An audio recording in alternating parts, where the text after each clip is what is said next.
سورۃ الطور مکیہ۔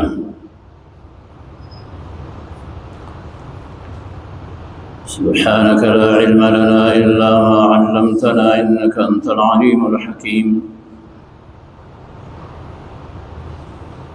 أعوذ بالله من الشيطان الرجيم، بسم الله الرحمن الرحيم۔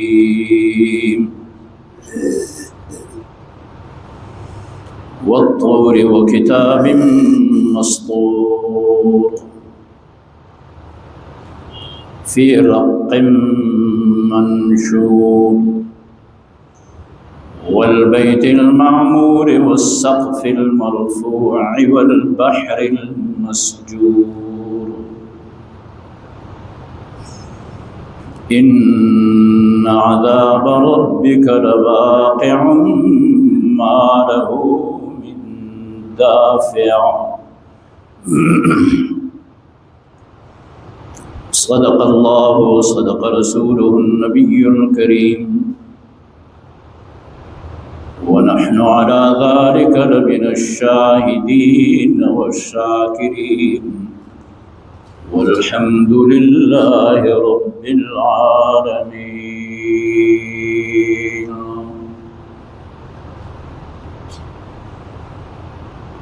سورۃ طور مکی سورت ہے۔ اس سے پہلے سورۃ زاریات میں قرآن کریم نے دلائل دے کر اس بات کو ثابت کیا کہ بعث بعد الموت ہے، مردوں نے دوبارہ زندہ ہونا ہے، اللہ کے پاس جانا ہے۔ حساب و کتاب کا ایک دن متعین ہے، بندوں کو ان کے اعمال کا اللہ بدلہ دیں گے۔ اب سورۃ طور اس میں بھی اسی بات پہ زور دیا جا رہا ہے، اسی بات کو ثابت کرنے کے لیے۔ سورۃ طور مکی صورت ہے۔ مکی صورتوں میں یہی مضامین، یہی مضمون زیر بحث رہتا ہے۔ اب اسی بات کو بیان کرنے کے لیے اللہ تعالیٰ اس سورۃ مقدسہ کو قسم سے شروع فرماتے ہیں، قسم لیتے ہیں بات کو پکی کرنے کے لیے۔ فرمایا والطور، مجھے قسم ہے طور کی، طور سینا کی، وہ پہاڑ جس پہ اللہ تعالی حضرت موسیٰ علیہ السلام سے ہم کلام ہوئے تھے، طور سینا۔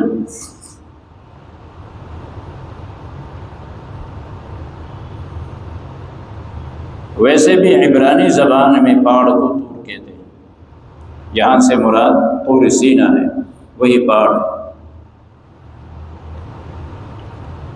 دوسرے نمبر پہ لکھی ہوئی کتاب، اس سے اعمال نامہ بھی مراد ہے، قرآن کریم بھی۔ اور یہ لکھی ہوئی رق منشور، کشادہ ورق پہ، اعمال نامہ بھی مراد ہے اور قرآن کریم بھی مراد ہے، اس سے مفسرین کہتے ہیں۔ یعنی طور سینا کی قسم،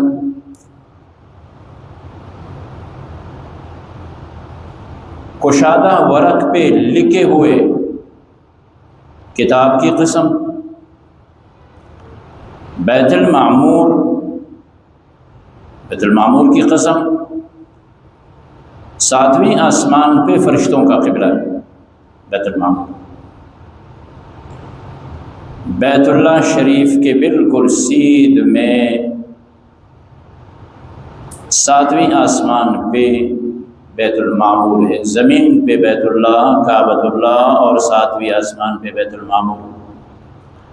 جناب رسول اللہ صلی اللہ علیہ وسلم جب معراج کے موقع پہ گئے تو 7ویں آسمان پہ آپ کو بیت المعمور بھی دکھایا گیا۔ فرشتوں کی عبادت گاہ ہے، وہ عبادت کرتے ہیں، اور روزانہ اس پہ 70,000 فرشتے عبادت کرتے ہیں، عبادت کے لیے داخل ہوتے ہیں بیت المعمور۔ اب 70,000 فرشتے جب ایک دن عبادت کرتے ہیں، عبادت کے لیے اس میں داخل ہوتے ہیں، پھر اس کے بعد کبھی بھی ان کی باری کہتے ہیں نہیں آتی ہے۔ ابھی آپ اندازہ کریں اللہ کی عبادت کس انداز سے فرشتے کرتے ہیں۔ انسان اگر اللہ کی عبادت سے منہ موڑتا ہے تو اپنا نقصان کر رہے ہیں نا۔ جس وقت حضرت آدم علیہ نبینا علیہ السلام کی تخلیق ہو رہی تھی تو فرشتوں نے بھی اللہ تعالیٰ سے یہی کہا تھا کہ اللہ آپ آدم کو کیوں پیدا کر رہے علیہ السلام؟ نحن نسبح بحمدک ونقدس لک، آپ کی تسبیح و تحمید تو ہم کر رہے ہیں۔ اب ان کی عبادت، ان کی تسبیح، ان کی تحمید دیکھیں، تکاد السماوات یتفطرن من فوقہن، اتنے بہت ہے کہ ان کے بوجھ سے آسمان میں شگاف پڑ سکتا ہے، اللہ تعالیٰ فرماتے ہیں۔ لیکن جہاں ان کا قبلہ ہے، فرمایا 70,000 جب ایک دفعہ عبادت کرتے ہیں اس کے بعد پھر ان فرشتوں کی کبھی باری نہیں آتی ہے، اگلے 70,000 آتے ہیں۔ کتنے زیادہ ہے اور کس انداز سے عبادت کرتے، تو اس بیت المعمور کی قسم، والسقف المرفوع، آگے پھر اللہ تعالیٰ آسمان کا قسم ہے، اونچی آسمان۔ اس کے بعد بحر المسجور، بھرے ہوئے سمندر کی قسم۔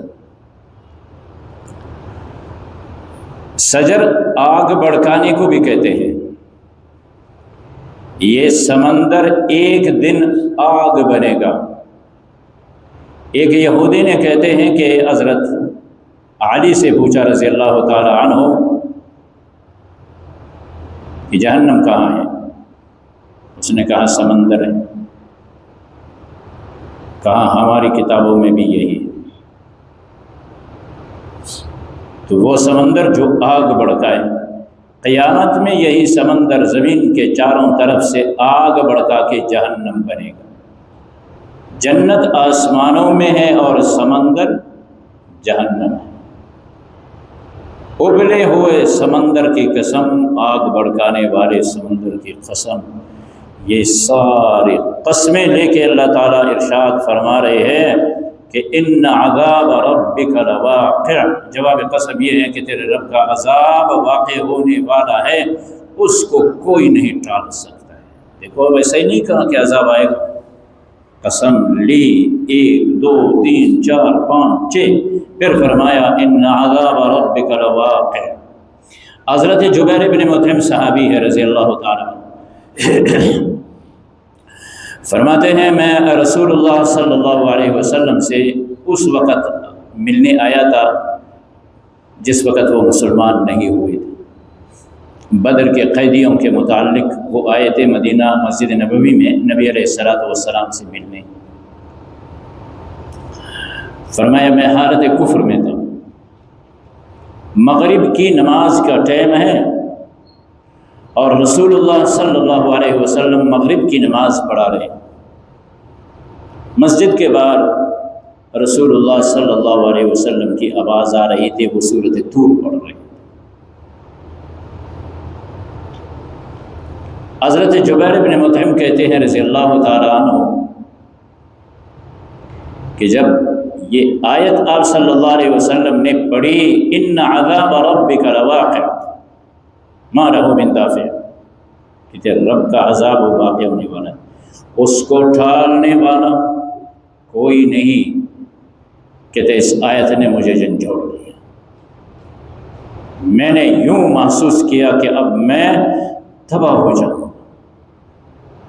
بس اسی وقت میرے دل میں یہ آیا کہ خیر اسی میں ہے کہ میں کلمہ پڑھوں، تب میں وہیں پہ کلمہ پڑھ کے میں مسلمان ہوں۔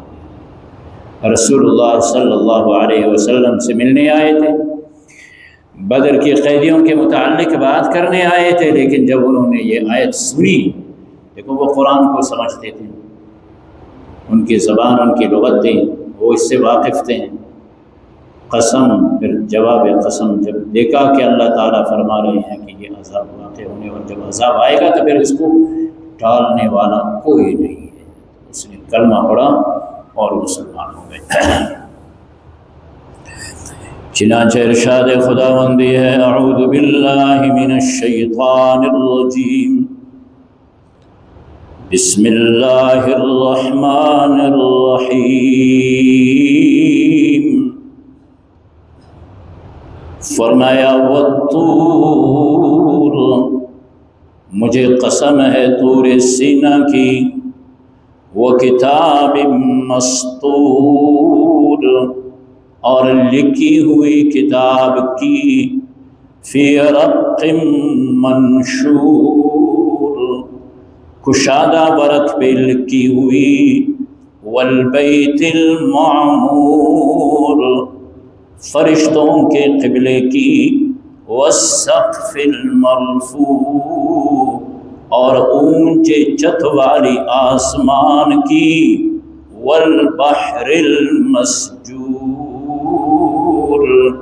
اور ابلے ہوئے سمندر کی، جو بھرا ہوا ہے بھرے ہوئے سمندر کی، پانی سے بھرے ہوئے سمندر کی قسم، ان عذاب ربک لواقع، یقیناً تیرے رب کا عذاب وہ واقع ہونے والا ہے، جب عذاب واقع ہوگا، ما لہ من دافع، پھر اس کو ٹالنے والا کوئی نہیں۔